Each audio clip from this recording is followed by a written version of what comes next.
Hello everybody, it's Steven again, and a lot of people at the gym have been asking me about creatine monohydrate, and so I thought I'd do a video on it and send it to them and put it out to everybody else so that you know what creatine monohydrate is.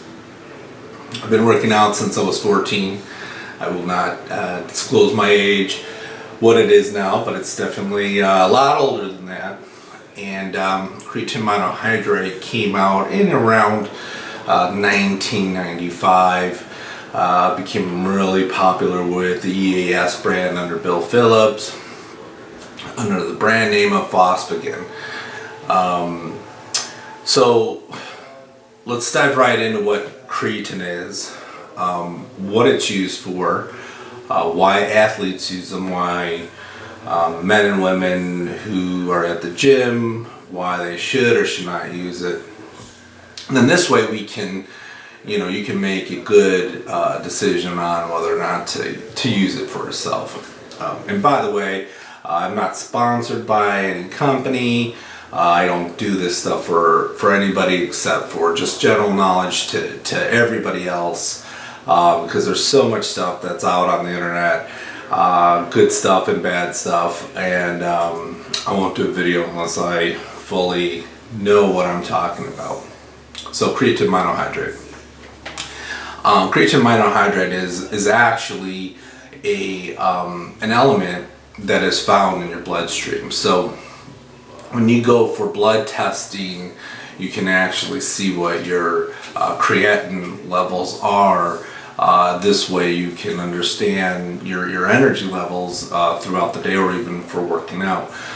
Creatine is primarily used for energy, specifically for power energy, short bursts of energy, immediate energy, something that you go into the gym and your first literally like 5 minutes of being in the gym isn't being burnt off by, the fats are not being burnt off by glycogen, it's not being burnt off by, oxygen coming in. It's being burnt off because of ATP energy, which is being supplied by your own creatine levels inside your body.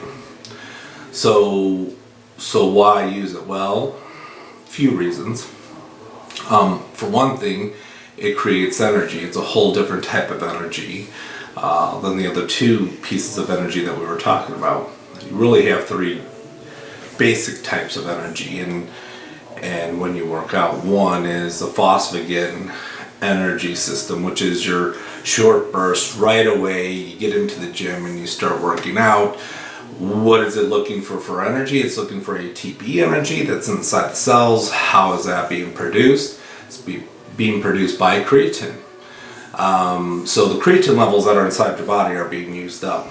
They get used up pretty quick. So it's not like something like an endurance runner is using creatine for an hour of running outside. It's more so like the sprinters. If you're going in and you're doing some weights, you want to really shock the muscles. It produces the lactic acid that you feel in the muscles right away, because your body does not have time to utilize oxygen that's coming in. You have to think of it this way. You go into the gym and you start working out, you start doing push-ups, you start doing bench pressing, cable crossovers, whichever exercise that you start with. And your body is going from this state of sitting in a chair behind a desk, driving in a car to the gym, and then all of a sudden it's like, whoa, what's going on?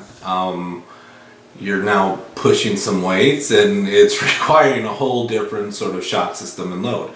So no time to burn off fats and glycogen. No time for the oxygen to come in. It's go time really, and your body is saying, I'm getting shocked. Where are we going to get this energy from? Creatine monohydrate, which goes through the process of getting it supplementing the ATP energy that we may have all heard of when we were in high school biology. So, so one of the things when you go and you do your blood testing and you see the creatinine levels, and it will say creatinine levels, and normally the ranges are between like 2 to 12 milligrams in your bloodstream. When it's lower, obviously that gets used up first when you go into the shock wave, and then all of a sudden now it's got to find some energy. The next set of energy is glycogen, and it starts to look for sugars. Looks for any carbohydrates that are going through your body in the bloodstream. So it starts to look for sugars to convert into energy. And then the third phase is the aerobic phase. So you kind of go from a phosphagen, which is the creatine kind of the level, which is about 8 to 10 seconds. Could be like 5 minutes, and before you transfer your body into a whole different state because you've used all your creatine levels. Then it goes into an anaerobic state, which is about 30 seconds to 2 minutes. Still, that oxygen hasn't kept up with getting into the blood cells themselves to start to convert. And then after about 2 minutes, then you go into an aerobic phase. So aerobics, and therefore you have, the aerobic terminology. So there are different ways to use energy. There's different ways to build energy. There's different ways to generate energy. So for creatine, it's up to the individual. Some people gain weight from creatine is because it holds water, which isn't always a bad thing. Especially if you want to build some muscle mass. In order to build muscle mass, the only way to do it, and it's as simple as this: if you want to build muscle mass, you have to gain weight. Plain and simple. There's no other way of building muscle mass. If I'm going to gain weight, if I eat the same thing over and over, day in, day out, day in and day out, all of a sudden I'm not going to start, getting bigger. You have to eat more food, plain and simple. And that theory is probably about 100 years old. It's funny. Look up the bodybuilder, probably the first bodybuilder that made bodybuilding the way it is. His last name is Sandow. 1900s. Same philosophies. You gotta gain weight, you gotta eat high proteins, and you have to eat low carbohydrates. It's as simple as that.